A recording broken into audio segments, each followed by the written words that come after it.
अस्सलामुअलैकुम, welcome back to another video. तो कैसे हैं आप सब? उम्मीद करता हूँ आप सब ठीक होंगे और खैर खैरियत से होंगे। आज की इस वीडियो के अंदर हम बात करने वाले हैं ओमेगा कैप्सूल्स के बेनिफिट्स, यूज़र और साइड इफ़ेक्ट्स के बारे में।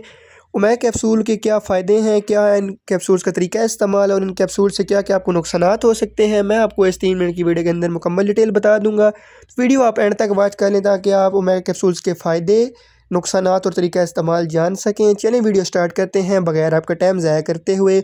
अगर आपको मेरी वीडियो पसंद आए, इन्फॉर्मेटिव लगे तो प्लीज़ यार सब्सक्राइब लाजमी कर दीजिएगा ताकि मेरी हर नए आने वाली वीडियो आप तक ईज़िली पहुँच सके।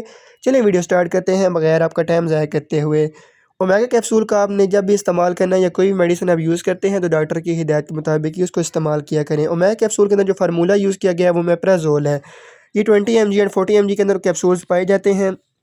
ओमेगा कैप्सूल के जहाँ तक बेनिफिट्स की बात की जाए तो ओमेगा कैप्सूल का इस्तेमाल हार्ट बर्न के लिए किया जाता है, गैड को के लिए किया जाता है, पेप्टिक अल्सर्स को ठीक करने के लिए भी इसका इस्तेमाल करवाया जाता है। गैड मतलब आपके अगर पेट में हर टाइम उबारापन रहता है, आपको बदहज़मी रहती है, तज़ाबियत रहती है, मैदे के अंदर हर टाइम तज़ाबियत रहती है, आपको मुँह में खट्टे डकार आने लगते हैं, इन सब मसले मसाइल के लिए ओमेगा कैप्सूल का इस्तेमाल करवाया जाता है। सेकेंडली अगर आप गर्म चीज़ें खाने की वजह से या किसी वजह से आपके मैदे के अंदर अल्सर्स बन चुके हैं, ज़ख़म बन चुके हैं, पेप्टिक अल्सर, गैस्ट्रिक अल्सर बन चुके हैं, तो उनको ठीक करने के लिए भी ओमेगा कैप्सूल का इस्तेमाल बहुत ही मुफीद है। गाइड के लिए, हार्ट बर्न के लिए, इंडाइजेशन के लिए, बदहज़मी के लिए, उसके बाद मैदे में तेज़ाबियत के लिए, सीने में आपको जलन रहती है अगर हर टाइम कोई भी चीज़ आप खाते जाते हैं साथ ही आपको जलन स्टार्ट हो जाती है, वो इसी वजह से होती है कि आपका स्टमक इश्यूज़ बन चुके होते हैं, उसके अंदर अल्सर्स बन जाते हैं, तेज़ाबियत ज़्यादा हो जाती है, तो तेज़ाबियत को कंट्रोल करने के लिए ओमेगा कैप्सूल का इस्तेमाल करवाया जाता है। जहाँ तक ओमेगा कैप्सूल्स के तरीके इस्तेमाल की बात की जाए तो जो ओमेगा 20 mg कैप्सूल्स हैं वो डॉक्टर देते हैं, एक कैप्सूल सुबह एक शाम को, और जो 40 mg कैप्सूल होता है वो ओडी डोजेज के अंदर होता है, मतलब आपने एक कैप्सूल डेली लेना होता है।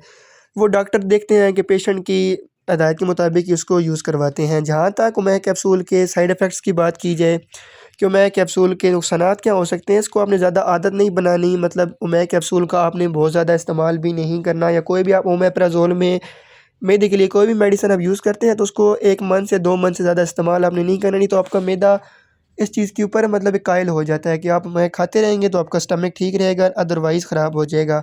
इसकी वजह से आपको वोमिटिंग वगैरह हो सकती है, हेडेक हो सकता है, लो बैक पेन वगैरह के मसले मसाइल बन सकते हैं ओमेगा कैप्सूल यूज़ करने से। लेकिन ये एक अच्छे कैप्सूल्स हैं मैदे की तेज़ाबियत के लिए, और डॉक्टर कुछ पेशेंट्स में जिनको डिक्लोफेनिक देते हैं उनके साथ भी ओमेगा देते हैं, मतलब दर्दों की कोई मेडिसिन के साथ भी ओमेगा कैप्सूल का इस्तेमाल करवाते हैं।